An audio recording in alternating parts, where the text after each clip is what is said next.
మనం warm up compulsory ఎందుకు చేయాలి అండ్ వార్మప్లో ఎలాంటి మూమెంట్స్ చేయాలి, నెక్తో స్టార్ట్ చేసి యాంకిల్ వరకు ఇప్పుడు నేనేవైతే వార్మప్ వేరియేషన్స్ మీకు చెప్పానో ప్రాపర్గా మీరు అన్ని కానీ ఫాలో అయ్యారంటే ఎలాంటి ఇంజురీ జరగదు.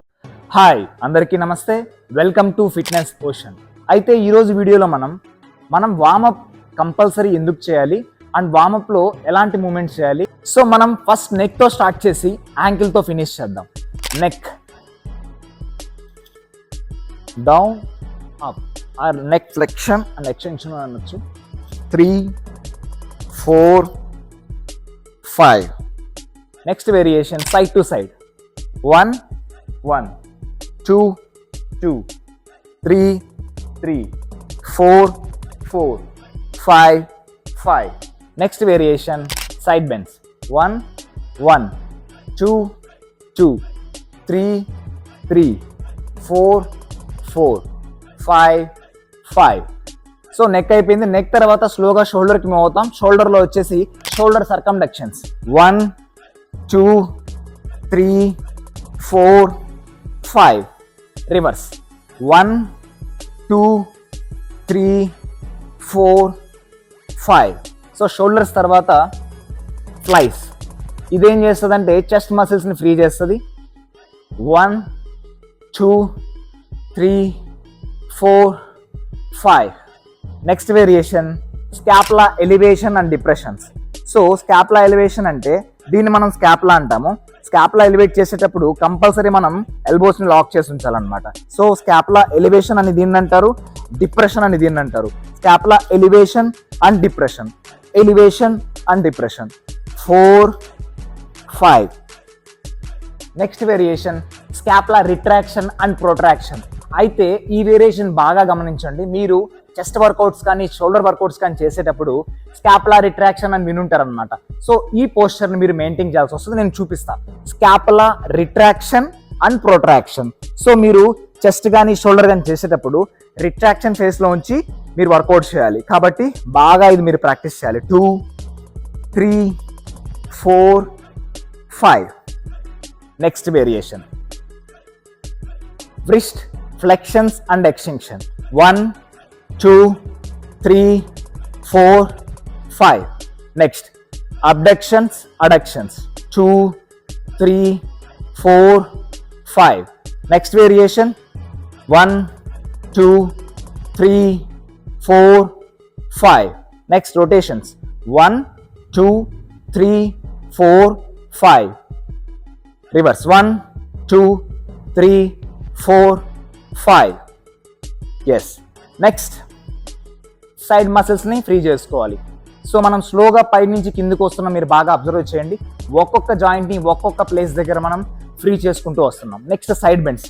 మీ లెగ్స్ని ఫస్ట్ షోల్డర్ లెంత్లో ఉంచి తర్వాత రెండు వైపులా కొంచెం డిస్టెన్స్ తీసుకొని ఇలా ఉంచాలి. దాని తర్వాత ఒక హ్యాండ్ని పైకి ఉంచాలి, ఒక హ్యాండ్ని సైడ్ ఉంచాలి.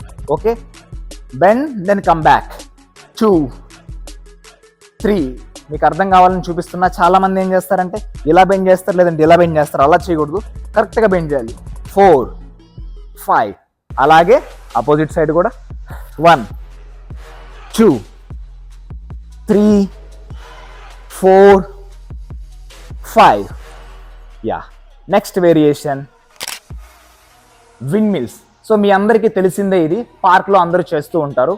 దీనికి ఫస్ట్ చాలా మంది చేసే మిస్టేక్ ఏంటంటే ఫస్ట్ బెండ్ అయిపోయేసి ఒక్కసారిగా ట్విస్టింగ్ స్టార్ట్ చేసేస్తారు. కాదు, ఫస్ట్ బెండ్ అయిన తర్వాత మీ అప్పర్ బాడీని కొంచెం ముందుకు ఫార్వర్డ్ చేసి బ్యాక్ ఆర్చ్ మెయింటైన్ చేసి హ్యాండ్స్ని సైడ్కి ఉంచి మీరు మీ వేస్ట్ని ఇలా మీ ట్రంక్ని రొటేట్ చేస్తూ మీరు పైకి చూడాలి. 4, 5. ఎస్. నెక్స్ట్ లెగ్స్ని అదే డిస్టెన్స్లో ఉంచి కొంచెం మీరు హిల్స్ని లోపలికి తీసుకొని అప్పర్ బాడీలో మీ చెస్ట్ని ఇలా ఉంచి బ్యాక్ ఆర్చ్ మెయింటైన్ చేస్తూ మీ అడక్టర్ మసిల్స్ని ఫ్రీ చేయాలి. 1, 2, 3, 4, 5. తర్వాత మనం టేబుల్ టాప్ పొజిషన్కి వచ్చి క్యాట్ క్యామెల్స్ చేస్తాం. 1, 1, 2, 2, 3, 3, 4, 4, 5, 5. చాలా మంది హ్యాండ్స్ లోపలికి ఉంచేస్తారు, కరెక్ట్గా పోస్చర్ రావట్లేదు అంటారు, కొందరు దూరంగా ఉంచేస్తారు. సో కరెక్ట్ పోస్చర్ వచ్చేసి మీరు షోల్డర్స్ నుంచి మీ పామ్స్ని కరెక్ట్గా స్ట్రైట్గా ఉంచాలి. అలాగే హిప్ రేషియో నుంచి హిప్ నుంచి తర్వాత మీ నీస్ కరెక్ట్గా ఉంచాలి. కరెక్ట్గా మనం ఒక టేబుల్ని ఉంచితే ఎలా అయితే ఉంటుందో అలా ఉంచితే మీరు చేసినప్పుడు కరెక్ట్గా వస్తుంది. ఎస్. దాని తర్వాత సేమ్ పొజిషన్లో ఉంచి మీరు మీ హ్యాండ్ని మీ సర్వైకల్ బోన్స్ అంటే మీ నెక్ ఏరియాలో ఉంచి ట్విస్ట్ చేయాలి మీ ట్రంక్ని. దీన్ని ట్రంక్ రొటేషన్స్ అంటారు. 2, 3 లుకప్ 4, 5 తర్వాత వేరే హ్యాండ్తో 1, 2, 3, 4, 5. ఎస్. నెక్స్ట్. సో ఇప్పటి వరకు మనం నెక్ ఏరియా నుంచి ఆల్మోస్ట్ మన స్టమక్ ఏరియా వరకు ఏవైతే వార్మప్స్ ఉన్నాయో అది ఫినిష్ చేస్తాం. నెక్స్ట్ వచ్చేసి ఇక్కడి నుంచి యాంకిల్ వరకు చూద్దాం. సో అయితే షోల్డర్లో మనకి బాల్ అండ్ సాకెట్ జాయింట్స్ ఎలా అయితే ఉంటాయో అలాగే మనకి హిప్లో కూడా సేమ్ అలాగే ఉంటాయి అన్నమాట జాయింట్స్. కాబట్టి షోల్డర్స్కి మనం ఎలా అయితే ఫ్లైస్ రొటేషన్స్ చేస్తామో అలాగే హిప్కి కూడా చేయాలి. సో ఫస్ట్ మనం బాడీని స్టిఫ్గా ఉంచాలి, చెస్ట్ అప్ ఉంచాలి, బ్యాక్ ఆర్చ్ మెయింటైన్ చేయాలి, లెగ్ని కొంచెం లిఫ్ట్ చేసి బయట ఉన్న లెగ్ని రైస్ ఎంత వీలైతే అంత ముందుకి అంతే వెనక్కి, కింద ఆపకూడదు, మధ్యలో ఆపకూడదు. 3, 4, 5. కావాలని ఫోర్స్గా ఎలా చేయొద్దు, జస్ట్ ఎంత వీలైతే అంత. ఓకే. నెక్స్ట్ వేరియేషన్ అలాగే సేమ్ ఇంకో లెగ్ని కూడా 5 times. 1, 2, 3, 4, 5. దీన్ని లెగ్ ఫ్రంట్ అండ్ బ్యాక్స్ అనొచ్చు, లేదంటే లెగ్ స్టాండింగ్ రైజెస్ అనొచ్చు. తర్వాత ఇప్పుడు సేమ్ ఇప్పుడు ముందుకి వెనక్కి మనం ఎలా అయితే చేసామో అలాగే side to sides 1, 2, 3, 4, 5. Next 1, 2, 3, 4, 5. Yes. Next come closer. ఇప్పుడు ఎలా అయితే మనం షోల్డర్లో సర్కండక్షన్స్ చేసామో అలాగే పెల్విక్ రొటేషన్స్ అంటారు అనమాట. సో ఇక్కడ కొంచెం డిఫికల్ట్, బట్ మీరు బాగా చేయగలరు, ఈజీ ఇది. First up, turn and down, మళ్ళీ come back to normal, up, turn, down, 2, 3, 4, 5. ఇప్పుడు సేమ్ లెగ్ని బ్యాక్ సైడ్ నుంచి అలాగే రొటేట్. ఇప్పుడు ముందు నుంచి మనం ఎలా అయితే రొటేట్ చేస్తాం అలాగే 1, 2, 3, 4, 5. సేమ్ ఈ లెగ్తో కూడా 1, 2, 3, 4, 5. రివర్స్ 1, 2, 3, 4, 5. ఎస్.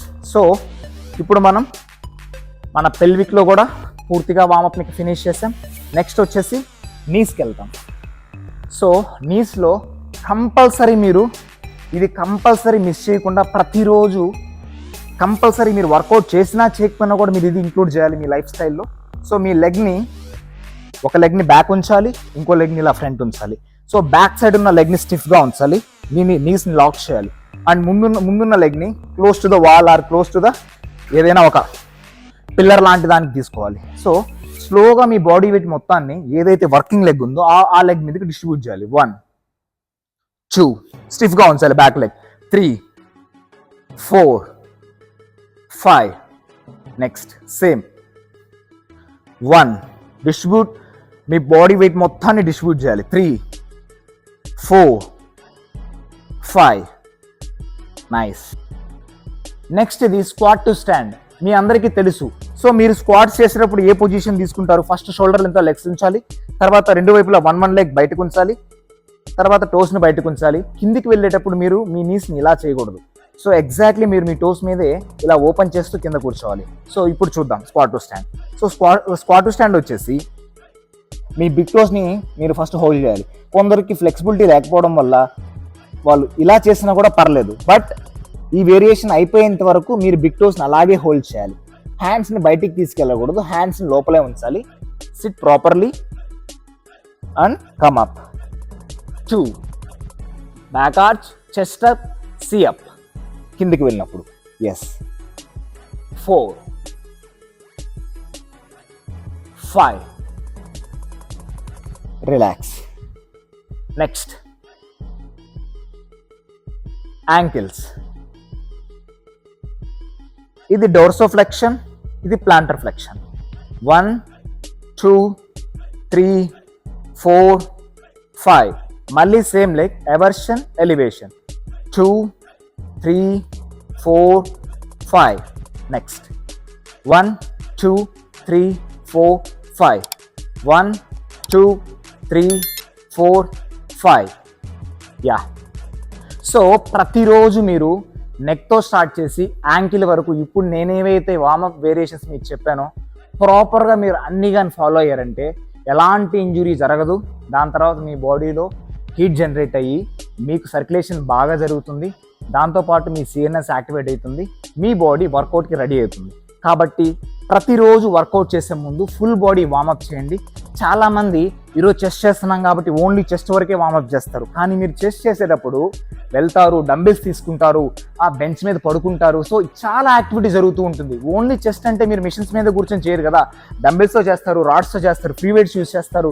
కాబట్టి మీ బాడీలో అన్ని మజిల్స్ ఇన్వాల్వ్మెంట్ జరుగుతుంది, అన్ని జాయింట్స్ ఇన్వాల్వ్మెంట్ జరుగుతుంది. కాబట్టి మీరు ఏ యాక్టివిటీ చేసినా సరే, అది గేమ్ కావచ్చు, లేదంటే జిమ్ కావచ్చు, ఏదైనా సరే చేసే ముందు కంపల్సరీ ఈ ఫుల్ బాడీ వార్మప్స్ కానీ చేశారంటే మీకు ఎలాంటి ఇంజురీస్ జరగవు. ప్లీజ్ కంపల్సరీ ప్రతిరోజు ఈ వార్మప్ చేయండి. Please follow me. ఇలాంటి వీడియోస్ మీకు వస్తూ ఉంటాయి. నెక్స్ట్ వీడియోలో మేము ఫుల్ బాడీకి సంబంధించిన స్ట్రెచ్చింగ్కి సంబంధించిన వీడియో చేయబోతున్నాం. మీ సపోర్ట్ మాకు కంపల్సరీ ఉండాలి. Thank you so much. Please subscribe. Thank you.